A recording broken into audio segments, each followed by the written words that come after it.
All right, today we're going to talk about something that's inside every single one of us, working around the clock, but often gets a really bad rap. I'm talking about lipids. Yeah, the unsung heroes of your body. You might think you know the whole story, but trust me, it's way more fascinating than you probably imagine. So let me ask you something straight up.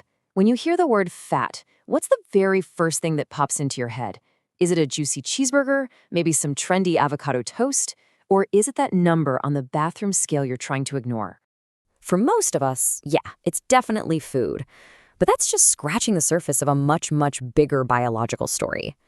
To really get to the heart of it, we need to start using a more accurate word: lipids. Okay, so let's start right there. Let's get the definition straight. What in the world are we even talking about when we say lipids?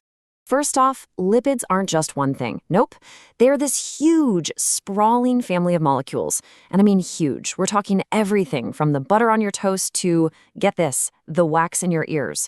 But they all share one key family trait, the one rule that makes them all lipids: they do not mix with water. Think about oil and vinegar and salad dressing, how they just refuse to mix. That's it.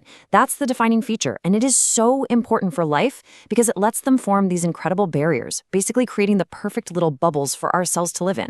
So to really understand this whole family, we've got to meet their most fundamental piece, their basic building block. Here's a good way to think about it. If lipids are all the different kinds of houses, then fatty acids are the bricks. They are the absolute core component, and their specific shape is what decides what the final lipid looks like and, more importantly, what it does. Okay, and this is where it gets super cool. These fatty acid bricks come in two main flavors: saturated and unsaturated. Saturated ones, they have these perfectly straight, rigid chains. Imagine them like straight Lego bricks. You can stack them up really neatly and tightly, right? Well, that's exactly why fats like butter are solid at room temp. But then you have unsaturated fatty acids. These guys have a bend, a little kink in their chain. So they're like bent Legos. Try stacking those. It's impossible to get them close together. And that's why oils, like olive oil, are liquid. And this is the thing you have to remember, that one little bend in the chain, it changes everything. We're not just talking about whether something is a solid or a liquid on your countertop. That tiny difference in shape completely changes how these lipids behave inside your body, how they fit into your cells, how they move around, everything. It's just a fantastic example of how a tiny, tiny change in structure can have these massive, massive consequences. Okay, so now that we've met the bricks, let's see the incredible houses the body builds with them. It's pretty amazing. So you can basically group this whole lipid family into three main categories. First up, you've got your simple lipids. Think of these as your fats and oils, the triglycerides. Their main job: energy storage. Then you've got the complex lipids. A great example is phospholipids. These are the ones that use that kink we were just talking about to create the flexible walls of every single one of your cells. Super important. And finally, there are the derived lipids. This group includes cholesterol, which, by the way, isn't all bad. It's the starting point for making crucial hormones, things like testosterone, estrogen, and even cortisol, your stress hormone. So you see, it's just an incredibly diverse and essential group of molecules. I mean, we're talking about your body's main fuel tank, the actual walls that hold your cells together, and the messengers that tell your body what to do. It's all lipids. All right, so we know what they are. Now let's zoom out a bit and really appreciate all the critical jobs these guys are doing for us, like 24/7. I want to start with just one number.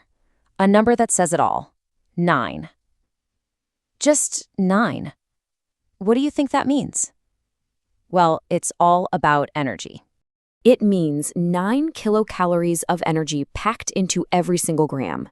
Now, to give you some perspective, carbs and proteins, they only give you 4, less than half.